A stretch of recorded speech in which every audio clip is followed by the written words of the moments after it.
Okay, we're starting to record now. It's 6:54, so 5 or 6 minutes. We're going to skip forward if you're watching this at a later date. Instead of staring in my face or saying hello to the people who come on early, come back in 5 minutes. Or fast forward, I guess you can do in this wonderful technological instance.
Good evening. How you doing, Susan? Hello.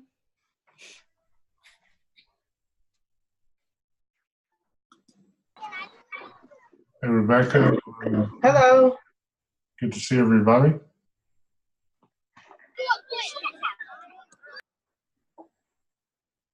Someone's got children around.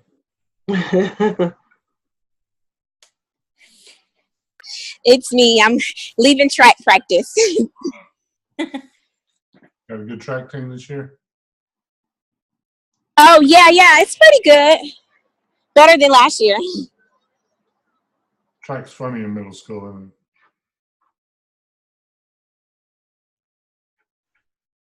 I used to have this kid a long time ago when I was at Sedgefield.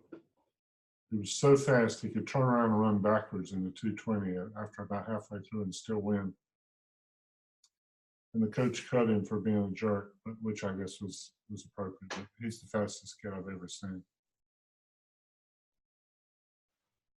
Y'all run against Sedgefield, Nikita? No, not Sedgefield. They used to be in our conference back in the day, but I guess they've switched it up. But we do Piedmont, Coolwood, Huh. Whitewater. That's because you're up and moved campuses. Because when I was still around when the old Kennedy campus, where Marie G. Davis is, Yes, yes. the downhill part was Kennedy then. Well,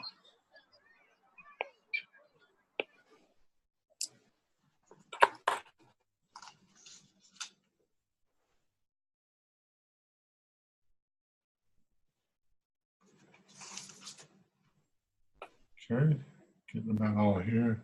About one more minute, we'll get going. Can everybody hear me okay? Mm-hmm. Yes.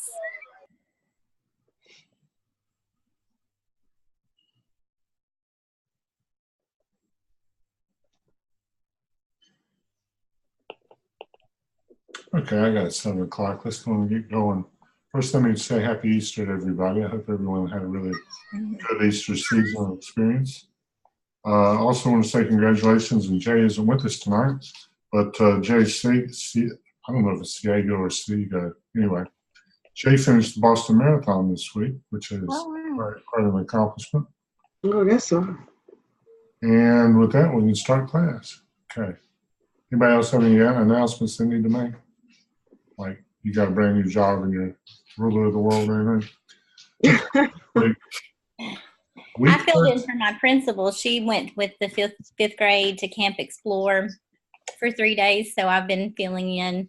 Enjoying yourself? Yeah, it's been okay. It's been interesting. Lots of. Yeah, it's never a dull moment, is it? Never. There's always something going on. So it's been good though.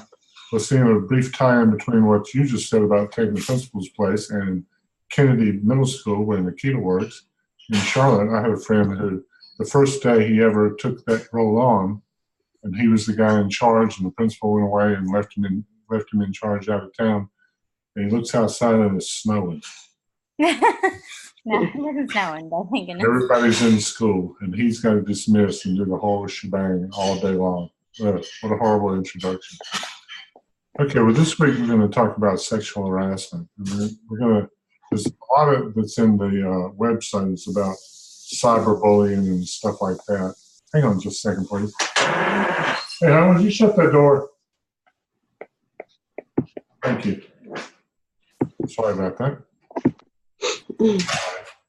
A lot of what's in the on the website for this month is about all kinds of harassment, but I wanted to specifically talk tonight about sexual harassment between teachers and students and principals and teachers. And I've got 3 case studies for you to test your understanding of your reading and your understanding of harassment, sexual harassment in the job place. And they're all true. And we'll see how you would suggest taking over, like Susan did this week. And everybody, how would you handle this? Okay. So the first story is about a mother of a 7th grader who was a sneaky mom and was checking her daughter's text messages against her daughter without her daughter's knowledge, which we can debate that aspect of parenting later.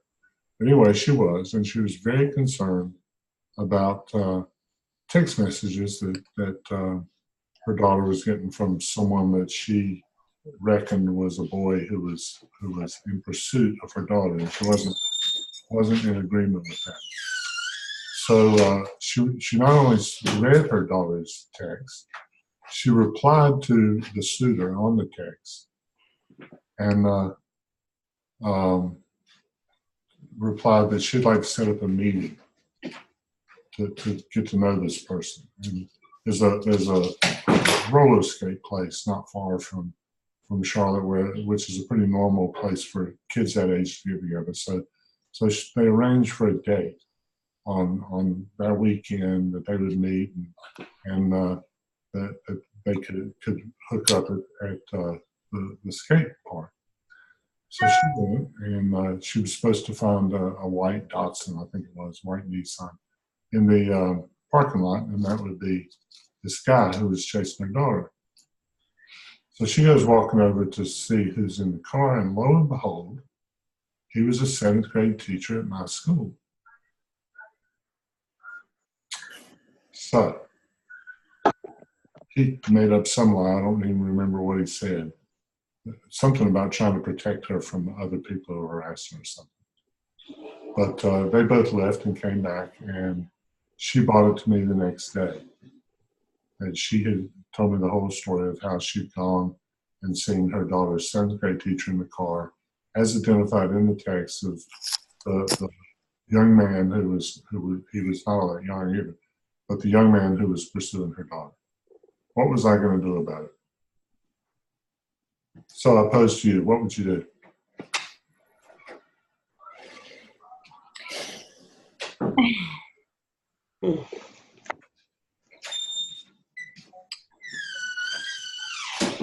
Well, I would definitely first probably meet with the teacher and find out, what they have to say about, texting with the kid and what was going on there.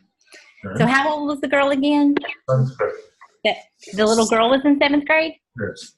And the 7th grade teacher. Teacher was her language arts teacher. Oh, wow. He was in his, I guess in his late 30s, to give you a little background, was one of our original hires at Martin Luther King Middle, a champion for racial justice and rights, and a real leader. And the kids adored him, absolutely adored him. When we opened, he was there 2 years, and then he went away and taught somewhere for a year. And when he came back, he was jaded and angry and had given up. Like he would say, they don't care, why should I? That kind of attitude. Anyway. I would think you would you would have to terminate the teacher. No, I wouldn't, but the school district would, yeah. Yeah. Yeah.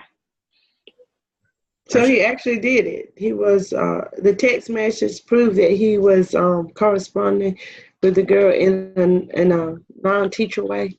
Yeah. Yeah. Yep. Yeah, definitely.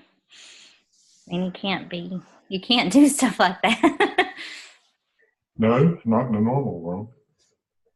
But he was absent that day, so I couldn't go talk to him. So the first thing you should do would be to call the superintendent, contact the county office, Yes. and then law enforcement. Yep. Both of those two. Law enforcement went to his house, and he was gone. Oh, he moved.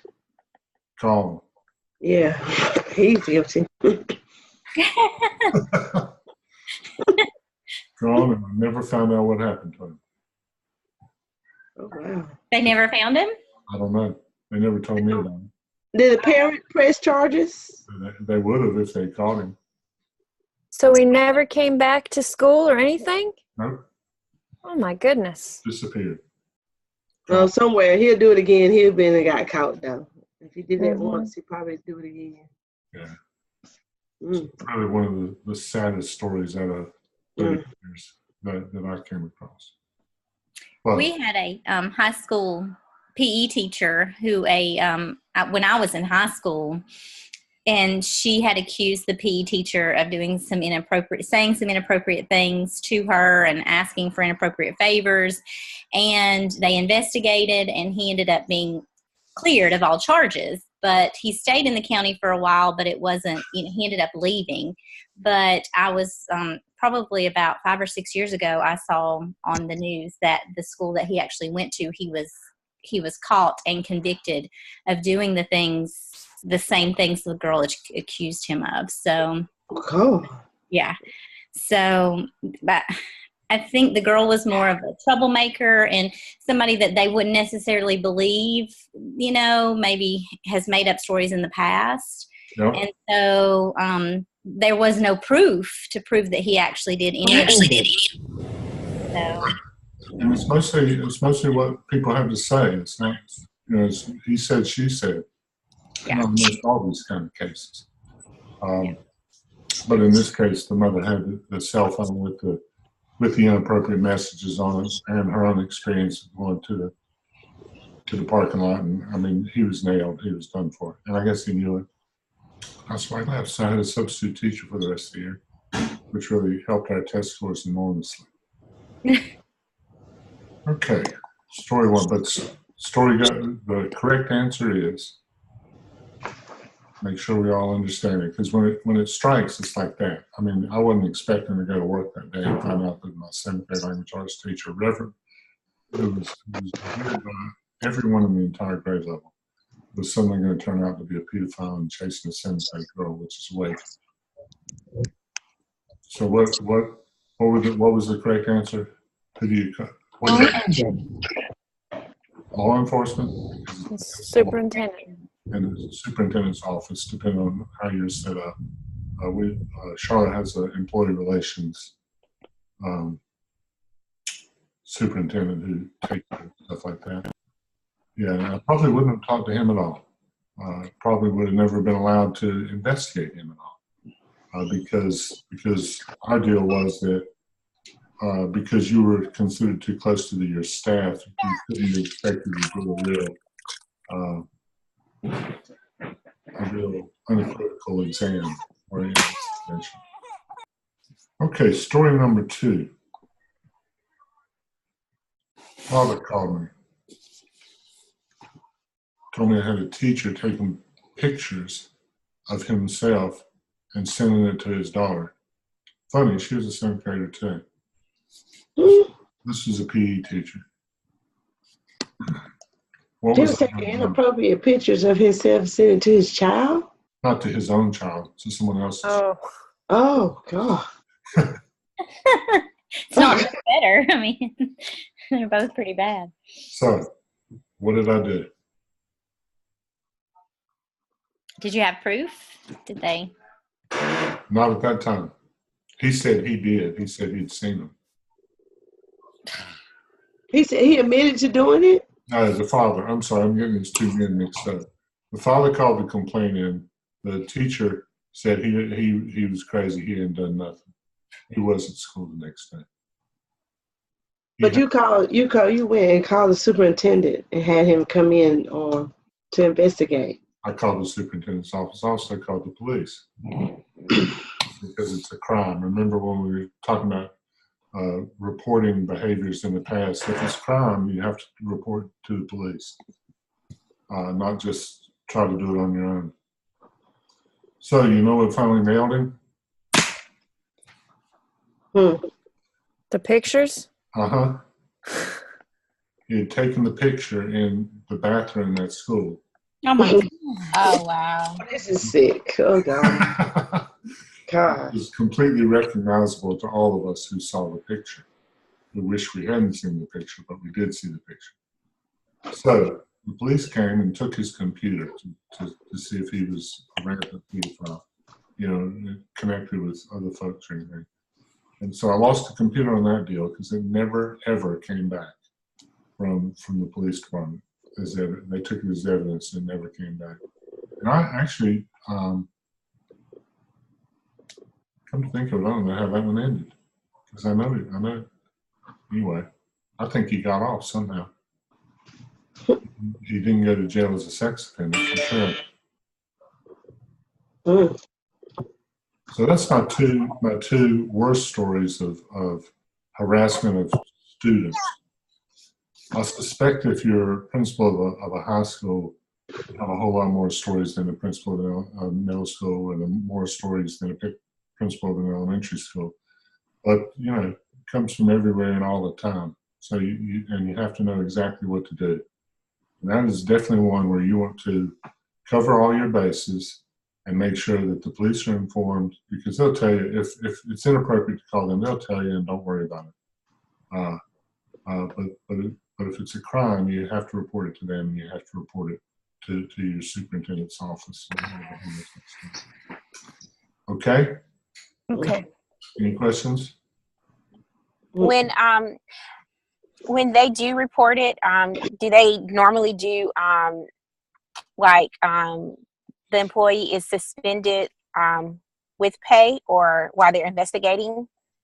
Because I know most incidents they are not there no more and while they're investigating, but I didn't know if they still got paid or not. It depends on how egregious it was and how much everybody knows about it. Usually in my cases, it was always paid. paid while they were out, although because the first guy never came back to work, he never collected another paycheck. They went on and cut him off because he had abdicated his post, Mm-hmm. and so they didn't feel they needed to pay him legally. Okay, last case study. I have a question. Sure. Okay, we had an incident when I was at my former middle school where we had a teacher who was, I guess, soliciting, I guess that's the best word for it, Mhm. someone on Craigslist, and they were it's almost like the TV shows, you know what I'm talking about? And No. the Predator TV show, because it was like a sting and they caught him in the process. And my question was, does tenure have anything to do with that? Because he didn't have tenure and he was immediately fired. Tenure gives you due process rights that you don't. Well, you're not really tenured anymore. But tenure used to give you due process rights that you didn't have otherwise. You can terminate a beginning teacher anytime during the first 2 years if you really want to be nasty about it. So, and if the person came back cleared, you know what I mean? You have to rehire. Okay. And it probably wouldn't happen considering like what everybody knows and things like that. You'd be crazy, wouldn't you? Yeah. I mean, I can't think of anything more suicidal. Well, this person like was convicted and is on the registry now, but I was just curious of what would happen if they found out it wasn't true. You guys still keep registry books for people in your neighborhoods? Mm-hmm. Yeah, we used to have to keep a notebook of every convicted sex offender in our school district, in our attendance area, and you had to update it constantly, and had to because we had 2 parents who were on our list who couldn't come to PTA meetings and stuff because they weren't allowed on campus, and we'd have to go have parent-teacher meetings away from campus. They were actually good dads because they had been in trouble, so they watched out for themselves. Okay, so we've looked at 2 cases where, or plus extras of where teachers harassed or took advantage of students, and that's illegal for 2 reasons. One, because of the age of consent, but also because you can't be asked, you can't be solicited, to use Laney's word. You can't be solicited to have relations by someone who's your superior. So a teacher is in control of her, so hopefully in control of her class. She's the superior to the students. So she's not supposed to have relations with those folks for that reason. Same in the school district. In most hierarchies, you might have some husband. Well, my wife and I were both principals in Charlotte at the same time, but she didn't report to me, and I didn't report to her. But she couldn't have been my assistant principal, or vice versa, for the reason that you can't have a direct line of authority. So by that token, as a principal or an assistant principal, for that matter, you can't solicit one of your staff legally. That's sexual harassment. They can solicit you, in which you should be definitely saying no, thank you. But it's not harassment if it's from a position of weakness to a position of strength. Does that make sense? Mm-hmm. So I got to this school. I was transferred to this school, and within 2 weeks, I had been told that the principal before me had slept with at least 4 different members of the staff, and that it had been a well-known fact, and everybody had played along, but everybody knew it too. So what should I have done?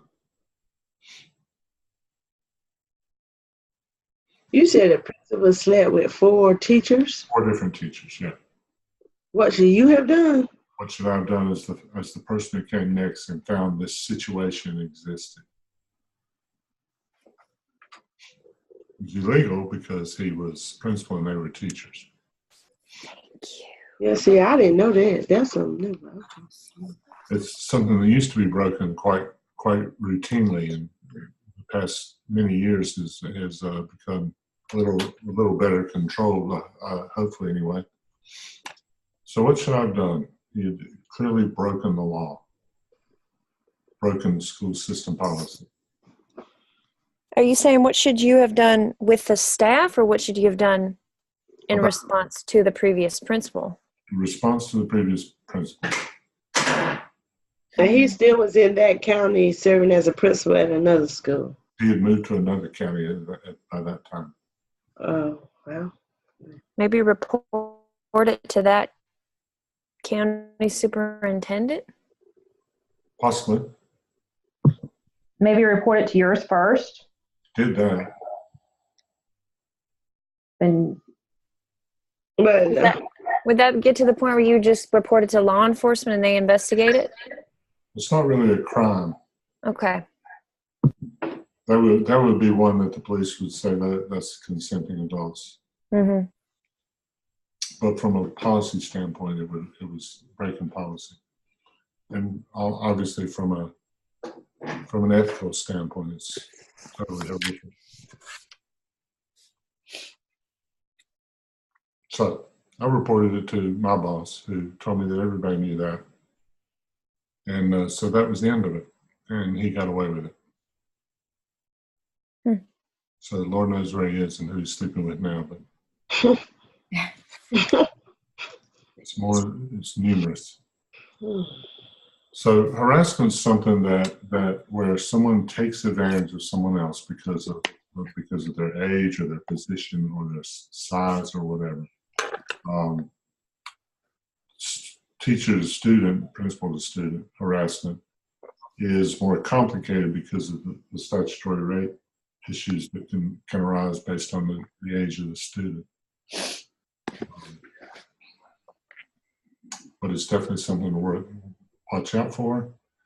It'll slap you in the face where you didn't even think it was going to happen. You know, I didn't expect any of those situations when I walked in, any of the three. But it comes immediately, right, Susan? Is that what happened Yes. every day on the job? Yeah, no, I didn't have any of those cases to have to deal with. So But you had cases to deal with. You had yeah, it was like things like, well, we don't have. The school was going to visit another school, and the kids were a trip, and they didn't have enough food ordered, so we had to go through that whole process. And then one of the teachers wanted to stop by one of the elementary schools and pick something up, and I'm like, oh, can they swing by? It's not on the, so I'm thinking, can they do that? I'm not sure. And then just, it's been little things, but but it's big because, you know, if you say or do the wrong thing, it can cause big issues. So it was a lot. And there's a point where you should call the police and you should call your district. And there's another point where you shouldn't because you don't want to look like you don't know anything. An idiot. So if it's a crime, you guys, don't hesitate. Bring someone else in. If it's not a crime, sometimes the best answer is to, well, I had a principal, my first AP. He said, Mark, when something happens, make a decision. Says it could be the right decision, it could be the wrong decision, but make a decision. If you make a decision, you can always go back and change your decision. But if you don't make a decision, they'll always call you weak and ineffective. Does that make sense? Mm-hmm. So We had a question about groups because some of the teachers were gone on the trip. So are we running our, we call them team time groups, but it's the small groups. And so some of the people that were there, they're like, do we run groups? And I'm like, well, yeah, we would continue to run groups. And they're like, well, what about the kids that just little things like that throughout the day? And I mean, I probably made 10 decisions before 11:30, and I'm just like, goodness gracious. But it was a good learning experience. It was really good. and some of them were probably right, and some of them could have been wrong. Yeah, they're probably wrong. But I made them, so. and you always go back and say it, especially the first year, you go back and say I didn't know. I knew. So. I think it's just always play on the safe side, like the caution of, you know, make sure everybody knows what's going on, and making, on the safe side of any kind of, always think of safety first and protecting everyone, and then go from there. So I have to ask, did you go by the elementary school or not? I called my principal and said what was happening was they were giving away free milk at the middle school. I'm not sure why, but like gallons of milk they were giving. I don't know. And so they wanted to stop and pick up some of that milk. And so I told her it was okay, but then I called my principal and I'm like, is it okay? And she was like, yeah. And so they just kind of swung by the little bus area and they handed them the milk and then they came on. So, I mean, I guess it's different if you were completely changing the whole direction and route, but yeah. You can usually get away with small variations. Okay. Sexual harassment. Know the rules. Get an officer. Get district help. And don't try to take it on yourself, please. And don't ever succumb to solicitation by one of your staff, no matter what you do. So, next week is our last Zoom session. This week, Cap 1 was due. So if you've turned in Cap 1, you were right on time. And I highly suggest that not only that you finish Cap 1, but if you can finish Cap 2 in the next 2 weeks, do it. Or 3 or 4, or I think 4 is all around. As many of them as you can before the end of the semester, because the summer term is going to be fast and furious. 10 weeks. SIAP is a conglomeration of your past work, but it's not just cut and paste. It takes a little time and energy to put together. I want you to do a really good job with it. So as far as you can get this semester, please do. Next week, we have our last case study, and we're also supposed to discuss the future of public education. And I think the case study and the way it's presented is a good tie-in for that. So we'll hopefully segue off that and do a little work there. Reminder, if you haven't turned in the PowerPoint for any of the case studies, I need to get that from each individual. It's not okay for just one of the 3 or 2 members of the group to turn it in. We need to fill slots in the grading system in Blackboard. Also, the same with reflections. You gotta put something in there. And like I said, when we first started this class discussion based on the discussion boards, you have to have something to hold your place there. Okay? So just take a look back through your grades and see if there's anything missing that you know you did, and see if we can't get it corrected over the next couple of weeks. And with that, any questions? I have a question. Sure. It's about the second cap. Uh-huh. It says in the rubric to focus on student achievement, student staff cultural diversity, race, ethnicity, etc. And then I was wondering, for data that seems so factual, like it can be found somewhat easily, we're to conduct surveys, observations, and interviews. Should these be on faculty and staff perceptions of these topics? Okay, for my outline on Cap 2, you've asked for a qualitative research process, right? Yes. Okay. Quantitative research is where you look for numbers, like right. It's qualitative is where you look for the stories between the numbers. It's my favorite way of saying it. Okay. So if we wanted to find out from this group some kind of information, well, let's see, how well were you prepared for your future school administrators?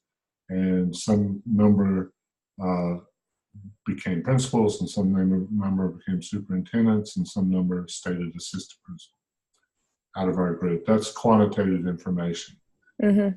We went back and surveyed what you learned in 603 that might have helped you do better, or didn't learn, or something happened that went against what your professor said. That's where you fill in the story behind those numbers to say, why did some people become this and some people become that?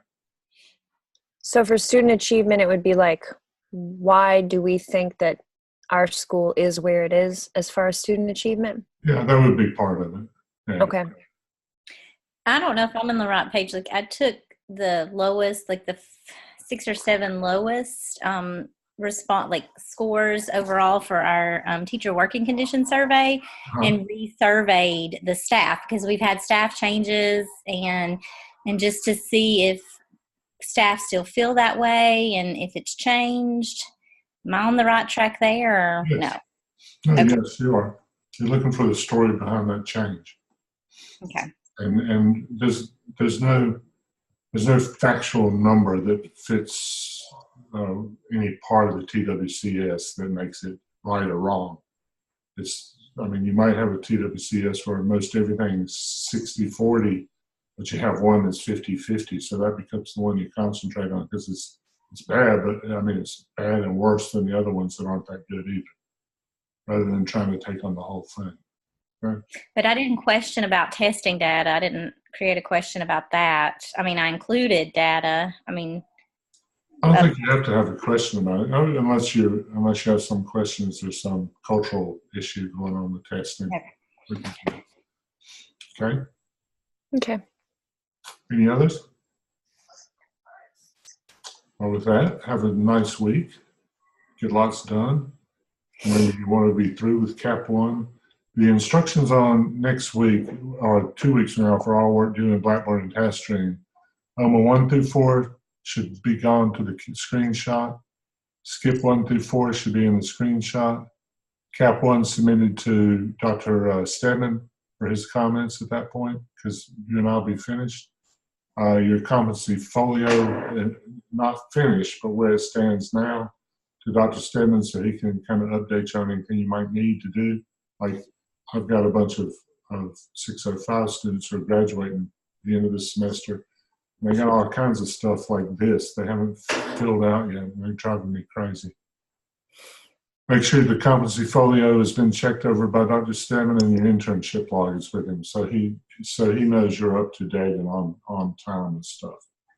That's his basic responsibility to you right now. Okay, and he's a good guy, and don't worry him so much. But this class is great. You guys, for the most part, have turned everything in really, really well, and I appreciate it. So now I'll say goodnight, and we'll see you next Tuesday for our final encapsulated night. All right. Good night. Good night. Bye. Bye.